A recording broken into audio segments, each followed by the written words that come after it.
Oi, chamo-me Sofia, sou portuguesa e moro aqui na Suíça e hoje vou-vos falar sobre creches, pré-primária e como é que as coisas aqui funcionam. Vou passar ao vídeo e vou-vos explicar toda a minha experiência aqui na Suíça. Como vocês sabem, já vos expliquei num vídeo como é que tudo se passou no início, quando aqui cheguei, mas agora vou fazer vídeos dividindo as várias escolaridades. Antes de passar ao vídeo, quero-vos mostrar um livro. É um livro que, quando eu aqui cheguei à Suíça e que me inscrevi na Câmara, na Comuna, eles deram-me este livro. Este livro está escrito, se vocês virem, está aqui escrito em várias línguas. E este livro que me deram está escrito em português. É um livro que penso que em todas as comunas dão e tem toda a informação em relação a como é que a gente há de lidar aqui na nossa entrada na Suíça.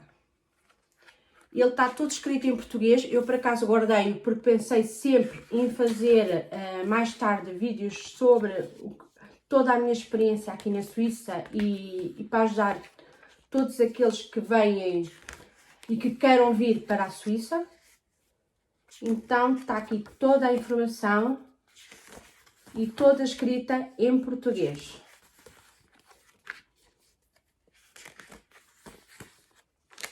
Estes livros são gratuitos e têm toda aqui a informação.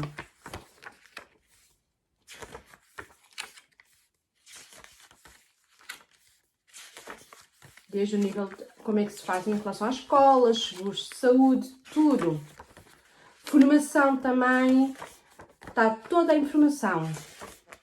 Até cursos de línguas temos aqui. E como veem, há em várias línguas.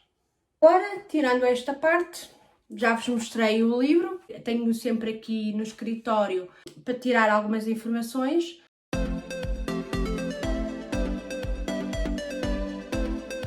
Como vocês sabem, a minha filha mais nova foi para a escola em dezembro.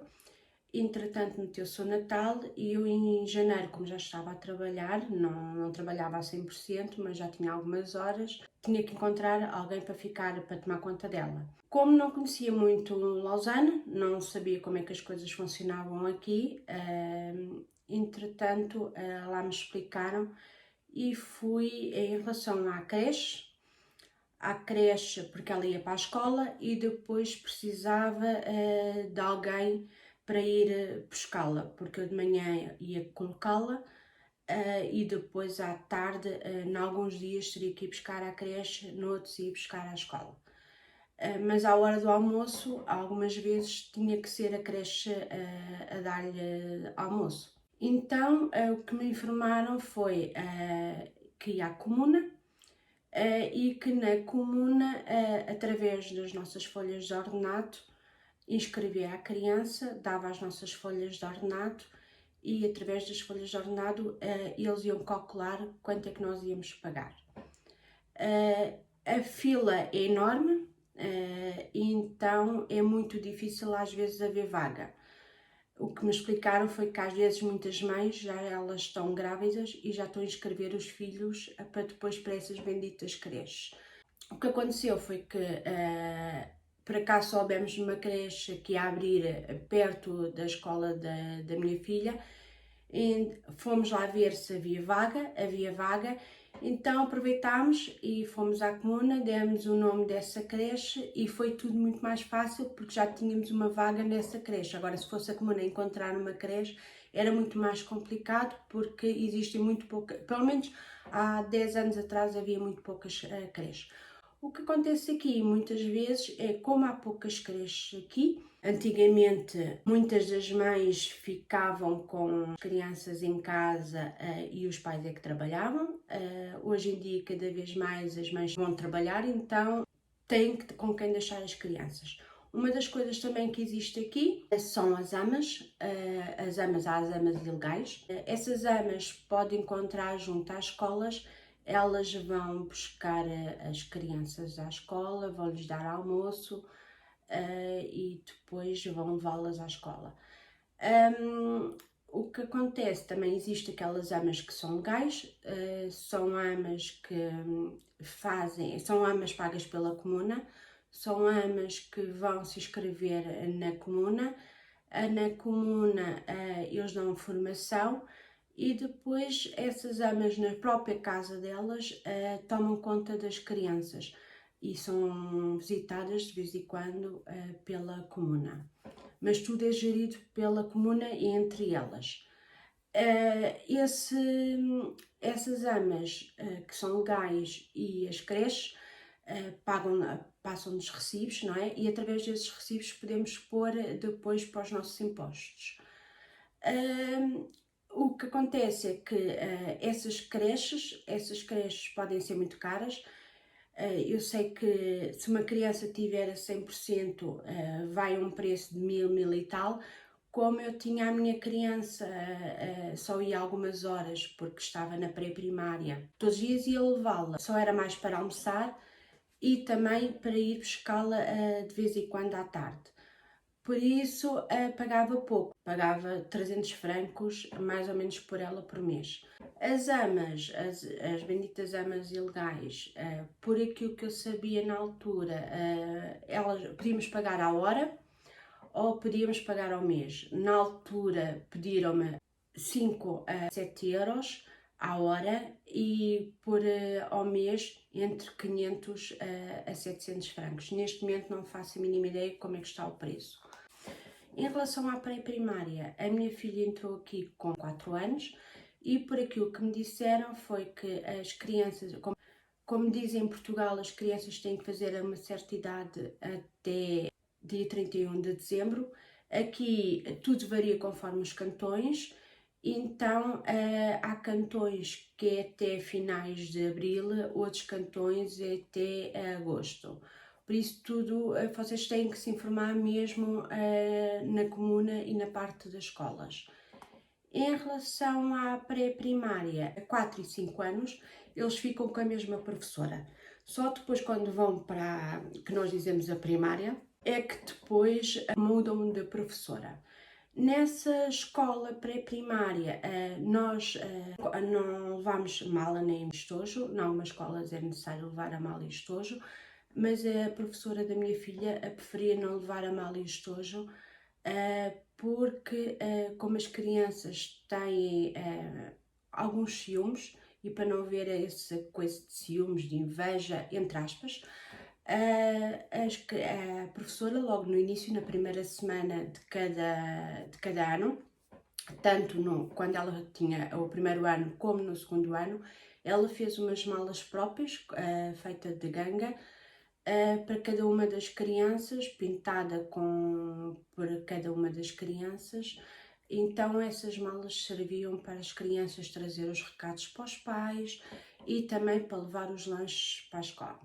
O que é muito engraçado aqui é que a escola pré-primária, eles trabalham muito em conjunto, não têm as próprias sala de aula, as mesas, pelo menos na escola da minha filha, trabalhavam 4 ou 5 crianças juntas por cada mesa. Não tive que dar nada, porque eles aqui trabalham muito, não trabalham muito com livros, eles trabalham muito com fotocópias. Então, mesmo lápis de cor, guaches, canetas de filtro, tudo isso foi dado pela escola. Eles metiam em cima da mesa, as crianças serviam-se e depois das crianças servirem-se, deixavam lá ficar no mesmo lugar e é assim que eles vão aprendendo como é que as coisas aqui funcionam. A única coisa que eu comprei para a minha filha foi um babete para fazer pintura e também umas pantufas para levar para a escola e umas sapatilhas para a ginástica. Aqui as crianças, quando vão para a escola, a primeira coisa que eles aprendem, os primeiros 2 anos, é os costumes e como se comportar a nível da sociedade. A polícia vai muitas vezes à escola e vai-lhes mostrar como é que eles passam as passadeiras e porquê. E como as escolas são perto das nossas residências, as crianças aprendem desde o início a irem sozinhas para a escola. Então elas têm que atravessar as passadeiras. E são nesses 2 primeiros anos é essa ajuda que eles vão dar, é ensinar as crianças a atravessar as passadeiras para depois, quando eles forem, que dizem que aqui que é o terceiro ano, que em Portugal é o primeiro ano de primária, eles vão sozinhos, acabam por ir sozinhos para a escola, porque muitas escolas não têm refeitórios para almoçar na escola. Então as crianças, muitas delas entram às 8h20, mesmo na pré-primária. Na pré-primária existem alguns dias que eles não têm aulas de manhã ou de tarde, é conforme as escolas. À quarta-feira não costumam ter aulas durante a tarde, por exemplo, a Madá na altura não tinha aulas durante o dia todo.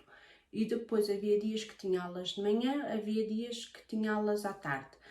E tudo depende. O mais engraçado é que no primeiro ano que nós cá chegámos, a Madalena tem a adaptação, e a adaptação da Madalena, nós podemos estar na escola, na sala de aula, junto com a criança, a ajudá-los na adaptação. Depende das crianças. A adaptação da Madalena eu estive lá durante uma semana, ia todos os dias com a Madá, e então ajudava na adaptação, embora na turma dela houvesse uma criança que falava português, então quando ela tinha dificuldade era essa criança que fazia a tradução para a professora.